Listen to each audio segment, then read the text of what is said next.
찬송가 430장입니다.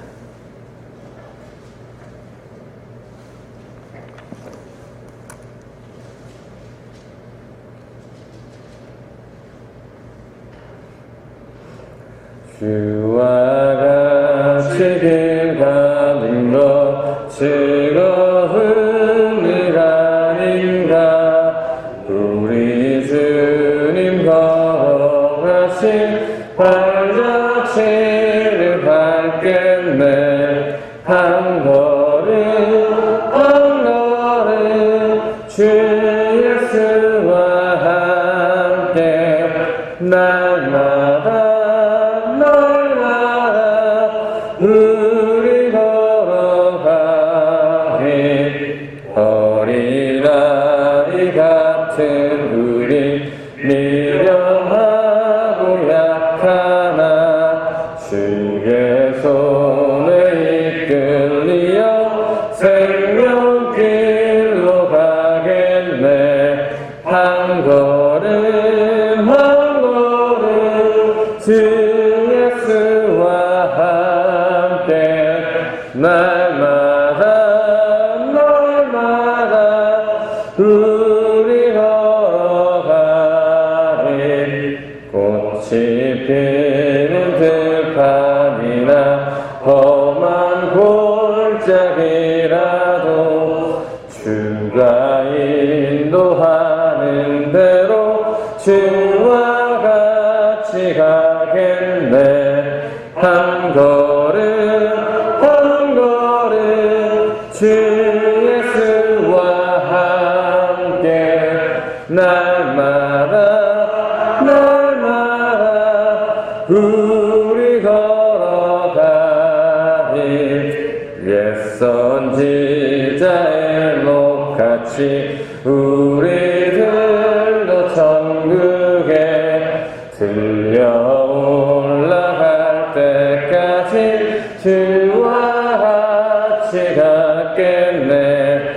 한 걸음 한 걸음 주 예수와 함께 날마다 우리 걸어가리. 아멘. 하나님 감사합니다.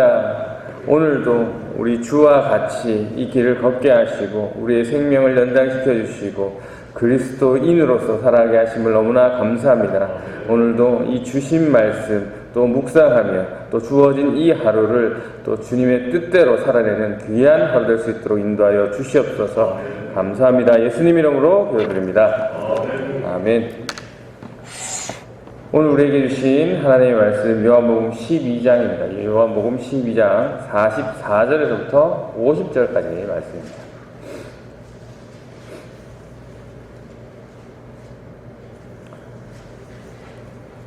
요한복음 12장 44절에서부터 50절까지 말씀입니다. 제가 말씀을 봤습니다. 예수께서 외쳐 이르시되 나를 믿는 자는 나를 믿는 것이 아니요 나를 보내신 이를 믿는 것이며 나를 보는 자는 나를 보내신 이를 보는 것이니라. 나는 빛으로 세상에 왔나니 무릇 나를 믿는 자로 어둠에 거하지 않게 하려 함이로라. 사람이 내 말을 듣고 지키지 아니할지라도 내가 그를 심판하지 아니하노라. 내가 온 것은 세상을 심판하려 함이 아니요 세상을 구원하려 함이로라. 나를 저버리고 내 말을 받지 아니하는 자를 심판할 이가 있으니 곧 내가 한 그 말이 마지막 날에 그를 심판하리라. 내가 내 자의로 말한 것이 아니요 나를 보내신 아버지께서 내가 말할 것과 이를 것을 친히 명령하여 주셨으니 나는 그의 명령이 영생인 줄 아노라. 그러므로 내가 이르는 것은 내 아버지께서 내게 말씀하신 그대로니라 하시니라. 아멘. 오늘도 주신 본문을 통해서 하나님의 뜻을 또 깨닫는 귀한 은혜의 시간 되시길 바랍니다. 오늘 본문은 계속해서 우리가 이때까지 요한복음 1장에서부터 이 12장까지의 내용을 다시 한번 반복하고 마무리하는 그러한 부분입니다. 사람들이 예수님의 예수님을 거부하거나 이 예수님을 소홀히 하는 것은 예수님이 누구이신지 모르기 때문이고, 그들이 하나님께는 절대 하지 않을 일을 예수님께 지금 하고 있는 것은 바로 예수님이 누구신지 잘 모르기 때문이고, 결국 이러한 행동들은 하나님을 잘 모르는 행동이고 하나님께 잘하지 못하는 행동이다 라고 지금 말씀해 주시고 있고, 그렇다면 예수님을 따르는 제자들은 무엇을 해야 하느냐, 어떤 태도를 보여야 하느냐 하는 것에 대해서 예수님께서 하나님을 대하는 모습을 통해서, 예수님이 하나님을 대하는 모습을 통해서 그 정답을 찾고 따라야 한다라는 것이고, 제자들도 예수님과 하나 되어서 예수님의 말씀을 전하고 하나님의 나라를 실현하면서 살아가야 한다는 내용이 1장부터 12장까지의 내용입니다. 이어서 오늘 본문 말씀인데요, 44절 말씀입니다. 예수께서 외쳐 이르시되 나를 믿는 자는 나를 믿는 것이 아니요 나를 보내신 이를 믿는 것이며. 예수님께서 지금 외쳐 이르시고 계십니다. 요한복음에서 이 예수님이 외치다라고 외치신 장면이 4번 나오는데요, 전부 예수님께서 이 자신이 하나님이심을 공식적으로 선포할 때 이렇게 사용되었습니다. 예수님께서는 하나님이 보내신 분이시고 하나님으로서 하실 수 있는 일을 하시는 분이다라는 것을 강조할 때 이 표현이 사용되었고요. 예수님께서 자신이 어떤 하나님이신지, 어떤 하나님이심을 말씀하시려고 외치고 계십니까? 나를 믿는 것은 나를 믿는 게 아니라 나를 보내신 이 성부 하나님을 믿는 것이다 라고 말씀해 주고 있는데요, 자신의 말과 행동이 이 인간의 것이 아니라 하나님 것임을 예수님께서는 지금 외치고 계십니다. 이것을 쉽게 이해할 수 있도록 예수님께서 말씀해 주셨는데요, 45절입니다. 나를 보는 자는 나를 보내신 이를 보는 것이라. 예수님을 보는 것이 하나님을 보는 것입니다. 우리가 이 내용은 계속해서 이 1장부터 12장까지 우리가 계속 반복해서 예수님을 보는 것이 하나님을 보는 것이다 라고 반복적으로 예수님께서 말씀해 주셨는데, 이 이후에 14장에 보시면 이 사도 빌립이 예수님께 요청을 하는데, 어떤 요청을 하냐면 예수님께서 말씀하시는 그 아버지를 보여달라는 그러한 요청을 합니다. 이때까지 줄곧 예수님께서 나를 보는 것이 아버지를 보는 것이라 얘기했는데도 전혀 예수님 말씀을 알아듣지 못하고 아버지를 보여달라는 그런 사도 빌립의 모습도 있었습니다. 이어서 이 자신을 통해 하나님을 계시하시는 이 예수님께서는 자기가 어떻게 이 땅에 오시게 되었는지를 말씀해 주고 계시는데요, 46절입니다. 나는 빛으로 세상에 왔나니 무릇 나를 믿는 자로 어둠에 거하지 않게 하려 함이로다. 예수님이 하나님의 보내심을 받고 이 땅에 오신 이유, 어둠에 거하지 않게 하기 위해서 오셨습니다. 어떻게 하면 어둠에 거하지 않을 수 있습니까? 나를 믿는 자. 예수님을 믿는 자는 어둠에 거하지 않을 수 있습니다. 반대로 예수님을 믿지 않는 사람은 어디에 있는다고 얘기하는 겁니까? 어둠에 있는 자라고 얘기하는 것이죠. 어둠에 있는 자들은 자신들이 어둠 가운데 살고 있는지 알까요? 모를까요? 모릅니다. 어둡기 때문에 이렇게 되고, 그 다음에 그렇기 때문에 어둠에 살고 있는 것이 좋은 건지 나쁜 건지도 사실 구별이 안 될 거고, 그래서 빛을 보았을 때 빛을 본 적이 없으니까 당연히 이 빛이 무엇인지 모르는 것이고, 또 빛이 무엇인지 본 적이 없으니 자신들이 어둠 가운데 있는 것이 좋으니까 그 빛을, 자기와 다른 그 빛을 배척하는 것이죠. 그렇습니다. 빛으로 오신 이 예수님께서는 어둠에 있는 이 세상, 그리고 저와 여러분을 구원해 주시려고 이 땅에 오셨습니다. 같은 표현을 47절에서도 말씀하고 계십니다. 사람이 내 말을 듣고 지키지 아니할지라도 내가 그를 심판하지 아니하노라. 내가 온 것은 세상을 심판하려 함이 아니요 세상을 구원하려 함이로라. 사람이 내 말을 듣고 지키지 아니할지라도 라는 것이 이 앞구절에 어두움에 거하는 것과 같은 표현입니다. 어둠에 있으니 빛이신 예수님의 말씀이 무엇인지 당연히 분별을 못하는 것이고, 그렇기 때문에 그 말씀을 지키지 않는 것이죠. 들어본 적이 없으니까. 뭐가 선인지고 뭐가 악인지 구분할 수 없으니까 태어나서 지금까지 악 속에서만 살고 있었기 때문이죠. 다른 말로 어둠 권세 아래에만 있었기 때문에 다른 것을 보았을 때 그것이 맞는 것이 틀린지 사실 구별할 수 없었습니다. 이 같은 사실을 누가 잘 아셨을까요? 예수님께서 아셨겠죠. 예수님께서는 그것을 너무나 잘 아시기 때문에 자신의 말을 듣고도 지키지 않는 이들을 뭐 하지 않는다고 말씀하십니까? 심판하지 않는다고 하시는 거죠. 어둠 소속에 있어서 분별을 뭐 하니까. 왜 예수님은 예수님의 말씀을 듣고 실천하지 않는 이들을 심판하지 않으실까요? 요한복음은 이 어둠에 있는 자들은 이미 심판을 받아서 죽어 있는 자들이라고 말씀하고 있습니다. 우리가 이미 보았는데요. 요한복음 3장 18절 19절에 보면 제가 쉬운 성경으로 읽어드리면 하나님의 아들을 믿는 사람은 유죄 판결을 받지 않는다. 심판을 받지 않는다. 그러나 그를 믿지 않는 사람은 이미 유죄 판결을 받은 것이다.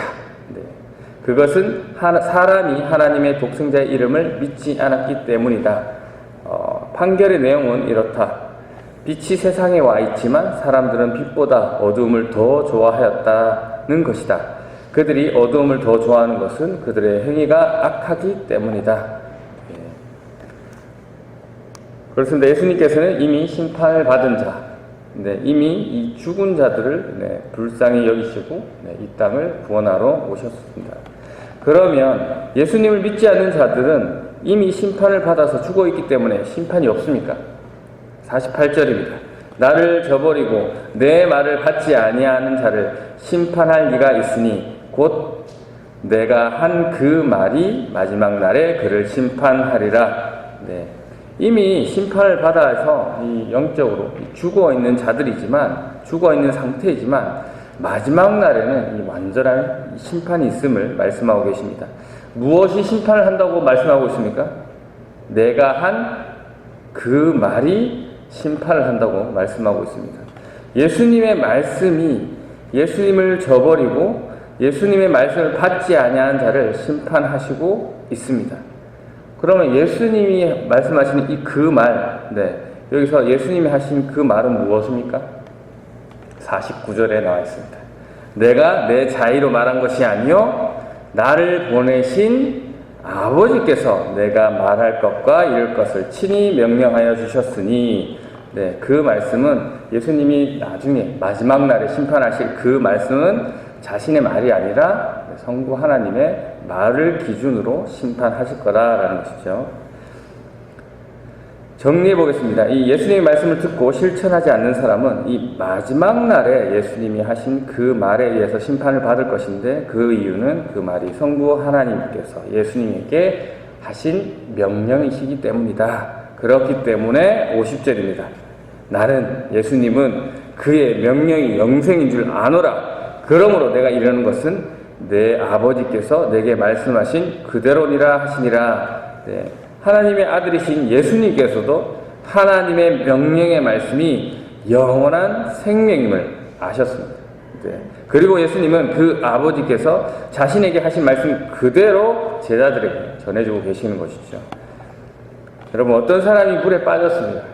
어떤 사람이 그래서 곧 죽게 되었을 때 이 배에서 누군가 밧줄을 던져줍니다. 이 물에 빠진 사람은 이 자신이 죽을 상황에 있긴 하지만 그 줄을 잡을지 안 잡을지 사실 선택할 수는 있습니다. 죽을 상황이지만, 그런데 배에서 줄을 던져준 그 줄이 진짜 자신을 살리는 줄인지 아닌지는 그 빠져서 호적되는 그 사람이 결정할 수 있는 게 아니죠. 그 줄이 생명줄인지 아니면 그냥 던져진 줄인지 그것을 결정하는 사람은 배에서 줄을 던져준 사람의 뜻입니다. 이 세상에 많은 종교들이 자신의 줄이 생명줄이라고 그렇게 외치고 던집니다. 하지만 우리를 살리는 영생을 가진 그 진짜 줄은 성부 하나님께서 허락하시고 명령하신 예수 그리스도의 줄밖에 없습니다. 저와 여러분은 그 사실을 믿으시기 오늘도 이 자리에 계신 줄 믿습니다. 오늘 말씀 묵상합니다. 예수님께서는 이 세상이 어둠 가운데 있는 것을 잘 아셨습니다. 그래서 그들이 빛이신 이 예수님을 깨닫지 못하고 예수님을 모욕하기도 하고 저주하고 예수님을 짓밟을 때도 예수님께서는 그들을 심판하지 않으셨습니다. 그들을 불쌍히 여기셨죠. 저와 여러분이 어둠 속에 있을 때 우리는 다 양 같아서 제 갈 길로 가고자 할 때, 그래서 주님을 알아보지 못하고 주님의 마음을 아프게 할 때도 주님은 이런 우리를 심판하지 않으시고 불쌍히 여겨주셨습니다. 왜냐하면 어둠 속에 있었기 때문에 우리의 행동이, 우리 자신들의 행동이 잘못된 일인지 아닌지 분별하지 못하는, 말 그대로 불쌍한 자였기 때문이죠. 이미 죽어 있는데 죽은 줄도 모르고 살아가는 이 불쌍한 자들의 모습이었습니다. 그게 저와 여러분들의 모습이었죠. 이런 저와 여러분은 예수님께서는 불쌍히 여겨주셨습니다. 그리고 이 자리로 인도해 주셨습니다. 은혜가 아닐 수 없죠. 눈물이 안 날 수 없습니다. 이 가운데 혹시 다른 사람을 살리기 위해서 이 자신의 자녀의 목숨을 기꺼이 바칠 수 있는 분이 계십니까? 근데 그 다른 사람이라는 것이 아무것도 모르고 어둠 가운데, 그러니까 죄악 가운데 살아가는 그 죄인이라면 그 죄인을 위해서 내 사랑하는 자녀를 죽게 하실 부모님이 계십니까? 우리가 뭐라고 하나님께서는 이 자신의 아들을 죽이셨는지 그 한량없는 사랑을 알 길이 없습니다. 갚을 길이 없습니다. 그저 감사합니다라고 고백하는 것밖에 없습니다. 우리가 믿지 않는 이 사람들이 이 세상적으로 잘 나가는 것을 보고 참 하나님은 공평하지 않으신다라고 불평할 수 없는 그 이유가 뭡니까?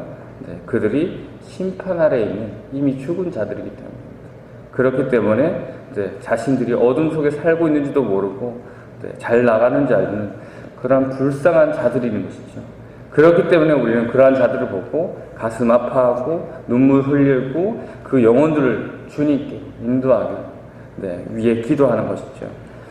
예수님이 하시는 모든 말과 행동이 전부 하나님께서 보여주시고 명령하신 것이라고 말씀하시는 이유는 자신이 하나님께 보내심을 받은 하나님의 아들이라는 것이고, 그리고 내가 그 보내심을 받은 자로서 이 예수님을 믿고 따르는 자신의 제자들, 사도들, 그리고 오늘날 저와 여러분 역시 예수님과 하나 되어서 예수님의 말을 전달하는 통로가 되어야 될 것입니다. 그래서 여러분의 말 한마디 한마디가, 그 행동 하나하나가 예수님의 말씀과 행동이 되어야 하고, 더 나아가서 하나님의 말씀과 행동이 되어야 한다는 것이죠. 나를 보는 자는 나를 보내신 이를 보는 것입니다. 여러분의 어떤 모습을 통해서 하나님의 말과 행동이 드러나고 있습니까? 가정에서 나의 어떤 모습을 통해서 나의 가족들이, 나의 친척들이 하나님을 보고 계십니까? 일터에서는 어떻습니까? 여러분의 어떤 모습을 통해서 이 주위의 사람들이 하나님을 보고 있습니까? 교회에서는 어떻습니까? 여러분의 어떤 모습을 통해서 모든 성도들이 하나님을 볼 수 있습니까? 정말 여러분이 주님을 믿는 사람이라면 여러분은 주님과 하나님과 하나인 것이고, 분명히 여러분의 말과 행동에서 저절로 예수 그리스도의 모습과 하나님의 아버지의 모습이 나타날 수밖에 없습니다. 그렇다면 이 세상 죄악의 권세 아래서 자신들이 어둠 가운데 있는지도 모르고 자기가 하고픈 대로 살아가는 이 수많은 사람들을 보면서 지옥에 갈 사람들이라고 정죄하는 것이 아니라, 심판하는 그러한 눈이 아니라 자신의 영혼의 상태를 보지 못하는 그들을 보면서 불쌍하는 마음, 이 긍휼한 마음이 들 수밖에 없는 것이죠. 그리고 이 불쌍한 마음은 자신의 죽음이라는 그 사랑으로 연결되는 모습입니다. 여러분에게 맡겨주신 영혼들이 있습니다. 가정에서는 가족들, 또 친척들이 될 것이고, 일터에서는 동료들이 될 것이고, 교회에서는 또 목장, 기관들이 여러분에게 맡겨진 영혼들일 겁니다. 나에게 맡겨진 영혼들을 주님의 마음으로 불쌍히 여기고 그들을 죽기까지 사랑하시고 있는지 오늘 주신 말씀을 통해서 살피시길 바랍니다. 혹시 맡겨진 영혼을 잃어버리고 있는 것은 아닌지, 모르겠습니다. 맡겨진 영혼을 잃어버린다는 것은 주님이 나를 위해 죽기까지 사랑하셨던 그 긍휼한 마음을 내가 가지지 못하였다는 것이고, 이 말은 주님의 말씀을 듣고도 행하지 않는 오늘 본문의 모습과 같은 것입니다. 에베소서 5장 8절에서 14절 말씀으로 오늘 말씀을 마치도록 하겠습니다. 이전에는 여러분도 어둠 가운데 있었으나 이제는 주님 안에서 빛 가운데로 살아갑니다. 그러므로 빛에 속한 자녀답게 사십시오. 빛은 선하고 의로우며 진실한 삶으로 인도합니다. 하나님을 기쁘시게 하는 일이 무엇일지 생각하십시오. 어둠에 속한 자들처럼 행동하지 않도록 주의하십시오. 그런 것은 아무 유익도 없습니다. 오직 선한 일을 하여 어둠 속에서 행하는 일들이 잘못된 것임을 알리십시오. 몰래 저지르는 그런 일들은 입에 담기조차 부끄러운 것들입니다. 그러나 빛이 오면 모든 것이 환히 드러날 것입니다. 성경에도 잠자는 자여 일어나라, 죽음에서 깨어나 일어나라, 그리스도께서 내게 빛을 비춰주실 것이다 라고 말하고 있습니다. 아멘. 이 시간 오늘 주신 말씀을 묵상하시면서 기도하실 때 이 시간에도 오늘도 살아계셔서 나와 함께하고 계시는 그 하나님께서 오늘 이 본문을 통해서 나에게 어떤 말씀을 하시고자 하시는지 묵상하시고 그 음성을 들으시길 바랍니다. 하나님 자신들이 어둠 가운데 살고 있지만 어둠 속에 있는지 모르는 저 불쌍한 영혼들을 불쌍히 여기는 마음을 주시옵소서. 하나님, 내 남편을, 또 내 아내를, 내 자녀를, 또 내 이웃을 불쌍히 여기는 마음을 주시옵소서. 하나님, 나를 불쌍히 여기는 마음을 주시옵소서. 주님, 내 힘으로 감당할 수 없습니다. 주님의 마음으로 불쌍히 여기게 하시고 주님의 하나된 마음으로 그들을 사랑하게 해달라고, 주신 영혼 또 잃어버리지 않고 나중에 주님 앞에 섰을 때 칭찬받게 해달라고 이 시간 함께 기도하시고, 우리 교회의 또 환우들을 위해서 그 또 불쌍히 여기는 마음을 통해 또 중보해 주시고 개인 기도하시고 자유롭게 돌아가도록 하겠습니다. 기도하시겠습니다.